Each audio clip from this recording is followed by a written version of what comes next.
নরেন্দ্রপুর মামলায় বিচারপতির প্রশ্নের মুখে রাজ্য। প্রধান শিক্ষককে গ্রেফতার করা যায়নি কেন, এমন প্রশ্ন তুললেন বিচারপতি বিশ্বজিৎ বসু। প্রধান শিক্ষক আগাম জামিনের আবেদন করেছে, রাজ্য এমনটাই জানালো। আগাম জামিনের আবেদন করলে কি গ্রেফতার করা যায় না, প্রশ্ন মাননীয় বিচারপতির। প্রধান শিক্ষককে 30শে জানুয়ারি সাসপেন্ড করা হয়েছে, জানালো মধ্যশিক্ষা পর্ষদ।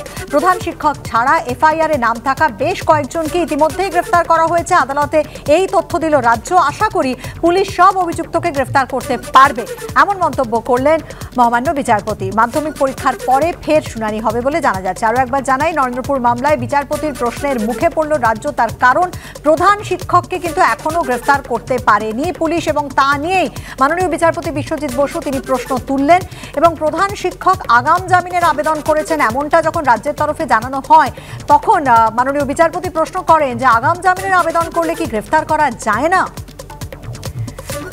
অন্যদিকে মধ্যশিক্ষা পর্ষদ জানিয়েছে যে প্রধান শিক্ষককে 30শে জানুয়ারি সাসপেন্ড করা হয়েছে।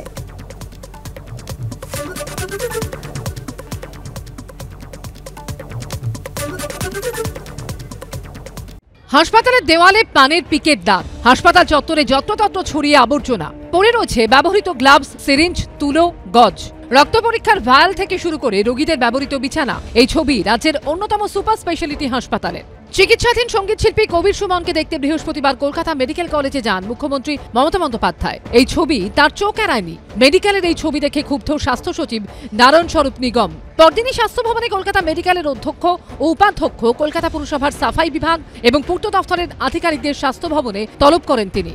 সূত্রের খবর, স্বাস্থ্য সচিব জানতে চান কেন হাসপাতাল চত্বর অপরিচ্ছন্ন, ঠিকমতো জঞ্জাল সাফাই হয় না কেন। কলকাতা মেডিকেল কলেজের তরফে জানানো হয়, হাসপাতাল চত্বরে সাফাইয়ের কাজ করে কলকাতা পুরসভা। এজন্য পুরসভাকে বছরে 2 কোটি টাকা করে দেওয়া হয়। পুরসভার তরফে প্রতিদিন 28 জন করে সাফাই কর্মী আসার কথা থাকলেও কাজে আসেন 4 থেকে 5 জন। সূত্রের খবর, সাফাইয়ের পরে কলকাতা মেডিকেল কলেজের এক আধিকারিককে দিয়ে নথিতে নিয়মিত সই করানো হয়েছে। তা সত্ত্বেও এত অপরিচ্ছন্নতা কেন, নজরদারি কতটা চালানো হয়, এই প্রশ্ন করা হলে হাসপাতাল কর্তৃপক্ষ সদুত্তর দিতে পারেননি বলে সূত্রের খবর। অবিলম্বে হাসপাতাল পরিষ্কারের নির্দেশ দিয়েছে স্বাস্থ্য ভবন। এরপরই শনিবার জরুরি বৈঠকে বসে রোগী কল্যাণ সমিতি। সেই বৈঠকে সিদ্ধান্ত হয়েছে পুরসভার কাজে নজরদারি করা হবে। এই নিয়ে পুরসভার সঙ্গে কথা বলা হবে। হাসপাতালে স্থায়ী ও চুক্তিভিত্তিক সাফাই কর্মী ও গ্রুপ ডি কর্মীদের 350 শূন্য পদ পূরণ করা হবে। বেশ কয়েকটি সংস্থাকে সাফাইয়ের কাজ দেওয়া হবে। নজরদারির দায়িত্বে থাকবেন অ্যাসিস্ট্যান্ট সুপার ও ডেপুটি সুপাররা। আমরা যে স্টেপটা যেটা নিয়েছি, কলকাতা কর্পোরেশন যেমন করবে, পাশাপাশি আমরাও একটা যে স্ক্যাভেঞ্জিং একটা নেটওয়ার্ক আমরা তৈরি করব। কোনো একটা প্রাইভেট হাসপাতালে গেলে যেভাবে পরিষ্কার পরিচ্ছন্ন থাকে, যে সেখানে যাতে সরকারি হাসপাতালেও একইভাবে পরিষ্কার পরিচ্ছন্ন থাকে, তার জন্য আমরা দেখব। কলকাতা মেডিকেল কলেজের উপাধ্যক্ষ জানিয়েছেন, সাফাইয়ের জন্য বছরে 2 কোটি টাকা কলকাতা পুরসভাকে দেয়া হলেও তাদের চা কর্মী আসার কথা আসেন না।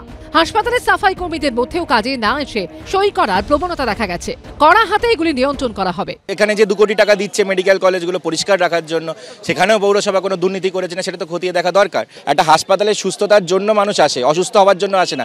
কিন্তু এমন অস্বাস্থ্যকর পরিবেশ হয়ে আছে, এত আবর্জনা হয়ে আছে, যে সেখানে যা দেখেও মানুষ বা সেখানে এইসব আবর্জনার সামনে থাকলেও 8 ঘন্টা থাকলেও মানুষ ওখানেই অসুস্থ হয়ে পড়ছেন। মেডিকেল কলেজের ভেতরে পৌরসভার এখতিয়ার নেই যে জঞ্জাল সাফাই কর্মীরা যাবে, যেহেতু ওখানে অনেকগুলো রেস্টুরেন্ট বা ওই খাবারের স্টল, এখান দিয়ে অনেক নোংরা পড়ে, 2 বারের পরিষ্কারের ঠিক হচ্ছে না, তাই আবার পরিষ্কার করতে হবে। এবং মেডিকেল কলেজের ভেতরেও পিডব্লিউকে বলা হয়েছে পরিষ্কার করতে। যদিও এরপরও হাসপাতাল চত্বরের বাস্তব ছবিটা বদলায়নি। গোটা হাসপাতাল অপরিচ্ছন্ন বললেও কম বলা হয়।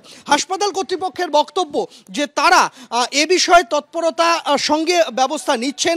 সন্দীপ সরকার, অরিন্দম সেন ও শিবাশিস মৌলিকের রিপোর্ট, এবিপি আনন্দ।